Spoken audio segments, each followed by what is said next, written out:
ಯಶ್ ಅವರು ಹೇಳಿದ ಮಾತನ್ನು ಯಾವಾಗಲೂ ಪ್ರೂವ್ ಮಾಡ್ಕೊಂಡು ಬಂದಿದ್ದಾರೆ. ಸೊ ಅಟ್ ಪ್ರೆಸೆಂಟ್ ಈಗ ಈ ಸಿಚುವೇಶನ್ ನೋಡಿದರೆ ಏನು ಹೇಳ್ತೀರಿ?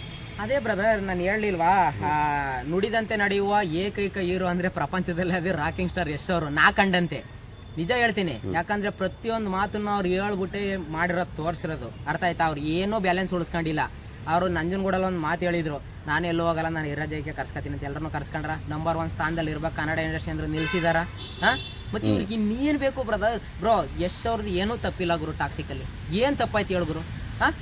ಏನು ತಪ್ಪಾಯ್ತು ಹೇಳ್ರಿ? ಹಿಂದಿ ಇಂಗ್ಲೀಷ್ ಅವ್ರು ಒಪ್ಕೊಂತವ್ರೆ, ನಮ್ಮ ಕನ್ನಡದವ್ರಿಗೆ ಏನಾಗೈತೆ ಗುರು? ಆ ರೇಂಜಲ್ಲಿ ಯೋಚನೆ ಮಾಡಿ ನೀವು ಇಂಟರ್ನ್ಯಾಷನಲ್ ರೇಂಜ್, ನೀವು ಇನ್ನೂ serial, short movie, web series ಥರ ಯೋಚನೆ ಮಾಡಿದ್ರೆ ಎಲ್ಲಿಂದ ಅರ್ಥ ಆಗಬೇಕು ಟಾಕ್ಸಿಕ್ಕು?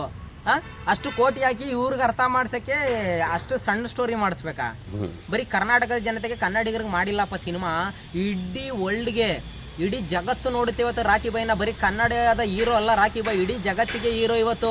ಎಲ್ರಿಗೂ ಅರ್ಥ ಆಗಬೇಕು ಸಿನಿಮಾ ಅಂತ ಮಾಡಿರೋದು. ಆ ಮೈಂಡ್ ಸೆಟ್ಟಲ್ಲಿ ನೋಡ್ರಿ. ದಯವಿಟ್ಟು ನೆಗೆಟಿವ್ ಹಾಕೋರು ದಯವಿಟ್ಟು ಇನ್ನೊಂದ್ಸಲ ಹೋಗಿ ಸಿನಿಮಾ ನೋಡಿ ಆಮೇಲೆ ರಿವ್ಯೂ ಹಾಕಿ. ನಿಮ್ಮ ಮನ್ಸು ಪೂರ್ತಿಯಾಗಿ ಇಟ್ಕೊಳ್ಳಿ, ನಿಮ್ಮ ಮನ್ಸನ್ನ ಮುಟ್ಕೊಂಡು ಹೇಳ್ರಿ ನೀವು ನಿಜವಾಗ್ಲೂ ಚೆನ್ನಾಗಿರಲಿಲ್ಲ ಸಿನಿಮಾ ಅಂತ. ಯಾಕ್ರಿ ಹಿಂಗೆ ನೆಗೆಟಿವ್ ಮಾಡ್ತೀರಾ? ಒಬ್ರು ಹೀರೋನ ತುಳಿಯೋಕ್ಕಾದ್ರೆ ಮುಂದೆ ಬಂದ್ಬಿಡ್ತೀರಲ್ವಾ? ಇರಲಿ, ಟೈಮ್ ಬರುತ್ತೆ ಎಲ್ರಿಗೂ.